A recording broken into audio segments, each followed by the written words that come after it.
এখন বাংলাদেশের নির্বাচনের বিরুদ্ধে যারাই কথা বলবে তারা জাতীয় রাজনীতি থেকে নিজেরাই মাইনাস হয়ে যাওয়ার সম্ভাবনা আছে। পিআরের বক্তব্য, মাঠের বক্তব্য মাঠেই দেয়া হবে।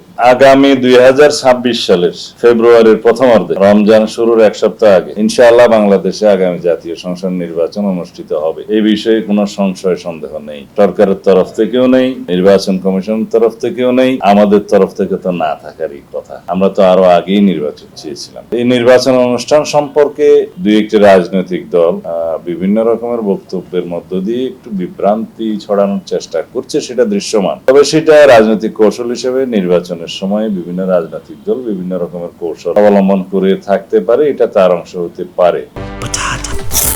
বাছাই করা আলু আর স্পাইসি সিজনিং এ প্রাণ পোটাটা চিপস নাকি বিস্কিট খেয়ে বোঝে নাও। তবে আমাদের আহ্বান থাকবে, আমরা ফ্যাসিবাদ বিরোধী জাতীয় ঐক্য যেটা সৃষ্টি হয়েছে সেটাকে শক্তিতে পরিণত করে আগামী দিনে সুষ্ঠু, শান্তিপূর্ণ, গণতান্ত্রিক প্রক্রিয়া একটা নির্বাচন অনুষ্ঠান করি এবং এই জাতির প্রত্যাশা, শহীদের প্রত্যাশা, আমাদের অঙ্গীকার অনুসারে একটা শক্তিশালী গণতান্ত্রিক রাষ্ট্র নির্মাণ করি এবং যেটা বাংলাদেশের বর্তমানে সবচেয়ে অগ্রাধিকার। এবং আমরা মনে করি বাংলাদেশের রাজনৈতিক জীবনে এটা একটি ঐতিহাসিক ঘটনা হবে, সারা পৃথিবীর মধ্যে দৃষ্টান্ত স্থাপনকারী একটা সুষ্ঠু, শান্তিপূর্ণ বাদ নির্বাচন হবে, যার জন্য আমরা সারা জাতীয় অপেক্ষমান। আমি তো বললাম এগুলো রাজনৈতিক কৌশল হিসেবে নির্বাচনের আগে দুই একটি রাজনৈতিক দল হয়তো মাঠের বক্তৃতায় উত্থাপন করছে, কিন্তু নিম্নকক্ষে পিআর নিয়ে কোনো আলোচনা আমাদের জাতীয় ঐক্যমত্য কমিশনে ছিল না, কোনো এজেন্ডায় ছিল না, টেবিলে ছিল না। তো সুতরাং এই বিষয়ে আমি কোনো এখানে বক্তব্য দিতে চাই না। পিআর এর বক্তব্য, মাঠের বক্তব্য মাঠেই দেয়া হবে। বাংলাদেশে বর্তমানে